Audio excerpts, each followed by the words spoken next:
6 signes qui indiquent que vous devez jeûner d'urgence. Nous appelons cela un jeûne d'urgence. Numéro 1. Lorsque vous trouvez des difficultés à prier. Quand vous ne priez pas comme vous aviez l'habitude de le faire, même si vous le voulez mais que vous n'y arrivez pas, et que vous ne connaissez pas la raison, laissez-moi vous dire pourquoi. Chaque fois que l'ennemi veut vous empêcher d'atteindre un autre niveau, une autre dimension dans la saison que Dieu a préparée pour vous, il ne se contente pas d'arrêter les choses autour de vous, il attaque votre vie de prière. Une attaque contre votre vie de prière est toujours une attaque contre votre destinée. Il est très important que par révélation, vous compreniez qui vous empêche de prier. Vous aviez l'habitude de vous lever au milieu de la nuit pour prier, que ce soit à 3 heures du matin ou à n'importe quel moment de la journée. Maintenant, vous trouvez cela difficile de prier même pour 5 minutes. Faites-moi confiance, ce à quoi vous faites face dépasse le naturel, c'est spirituel, c'est surnaturel. Vous devez jeûner parce qu'il n'y a aucun problème dans ce domaine que le jeûne ne puisse résoudre. Le jeûne est l'une des plus grandes armes dans le règne de l'esprit. La Bible dit dans le livre d'Isaïe que ceux qui s'attendent au Seigneur renouvelleront leurs forces. Alors, si vous attendez le Seigneur dans le jeûne et la prière, vos forces seront renouvelées. David a dit qu'il était arrivé à un point où il ne pouvait plus prier, mais lorsqu'il a jeûné, sa vie de prière a été restaurée et l'esprit de manque de prière a été brisé. Car les hommes doivent toujours prier et ne pas se relâcher. Numéro 2. La nomophobie. La nomophobie, c'est la peur de vivre sans son téléphone portable. Oui, vous devez jeûner lorsque vous réalisez que vous êtes accro à votre téléphone portable.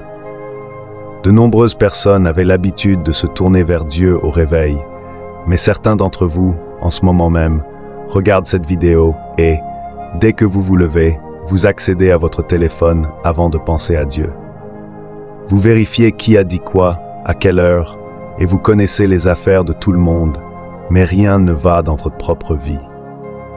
Faites-moi confiance, ce à quoi vous faites face dépasse le naturel, c'est spirituel.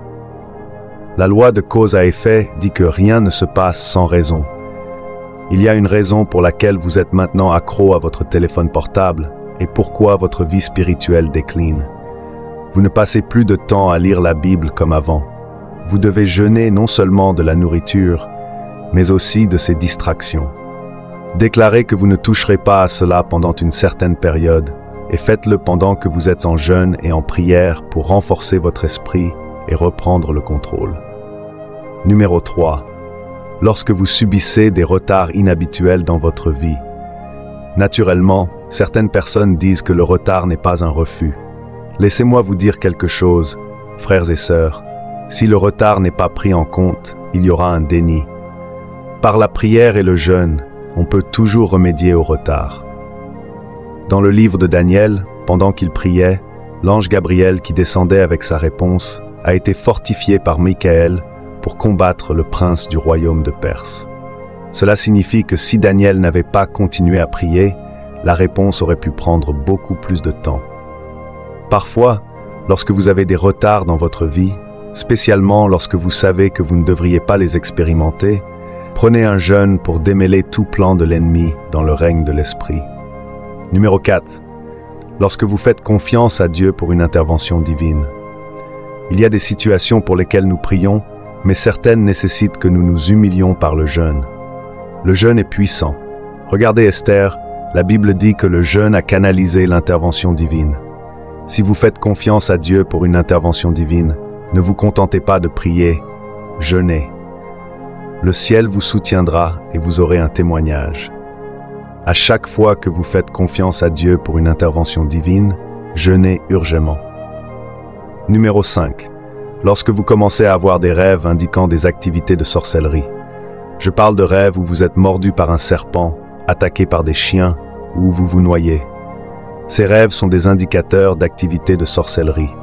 Ne dites pas simplement que c'était un rêve. La vie commence dans l'esprit. Avant que quelque chose ne se passe dans le physique, Dieu vous montre ce qui se passe dans l'esprit. Chaque fois que vous avez ces rêves, jeûnez et priez pour changer cela. Numéro 6. Lorsque votre chair prend le dessus. Quand la luxure s'empare de votre esprit et que vous ne pouvez plus penser sans que votre chair influence vos décisions. Nous sommes des êtres spirituels avec des expériences terrestres, pas l'inverse. La Bible dit que nous devons marcher dans l'esprit et non dans la chair. Si vous marchez dans la chair, vous produirez les fruits de la chair, mais pour produire les fruits de l'esprit, vous devez marcher dans l'esprit. Lorsque votre chair prend le dessus, jeûnez pour soumettre votre chair à votre esprit et permettre à votre esprit de dominer.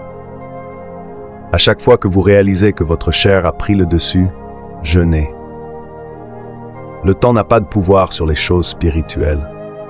Dieu vous veut dans l'esprit, l'ennemi vous veut dans la chair.